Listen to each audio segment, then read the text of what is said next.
Israeli officials have made it crystal clear over and over again they are not interested in a two-state solution.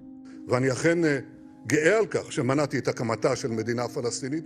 Benjamin Netanyahu's remarks back up the assertions of his ambassador to the UK that Israel will absolutely not allow the formation of a Palestinian state. Do they have a state? The answer is absolutely no. Now, this leaves Israel with one of three choices for a long-term settlement, all of which assume Israeli domination over the entire region between the Jordan River and the Mediterranean Sea.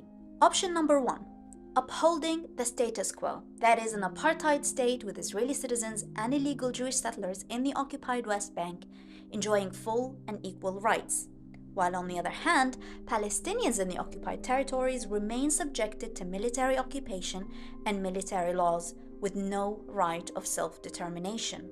A decades-long status quo which has not only utterly failed to provide Israel with the security it has maintained that it would, but has wrought untold suffering on all Palestinians within the occupied territories and in refugee camps in neighboring countries. Israel has admitted to the apartheid system, saying only annexation could solve it. In a territory where two people are judged under two legal systems, that is an apartheid state. The factual part is correct. In other words, there is Israeli law for Israeli citizens and settlers who are living there illegally according to international law.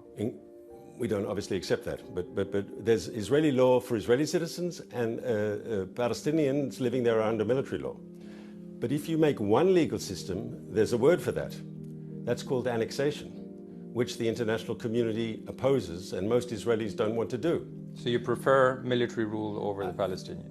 Which leads us to option number two, a greater Israel over the whole land that is Jewish in character. If it is also to be democratic, it would necessitate a Jewish majority within the entirety of the region between the river and the sea. Now, this can only be achieved through ethnic cleansing or thinning of the Palestinian population in what is now the occupied West Bank, East Jerusalem, and Gaza, and absolutely not accepting the return of any Palestinian refugees.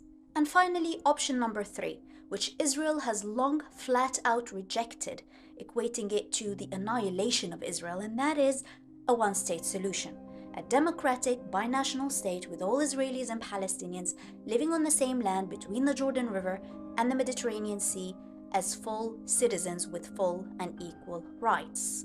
And the question now is it time for the international community to abandon the dream of a two-state solution with a state of Israel and a state of Palestine coexisting side by side? And if so, where do we go from here?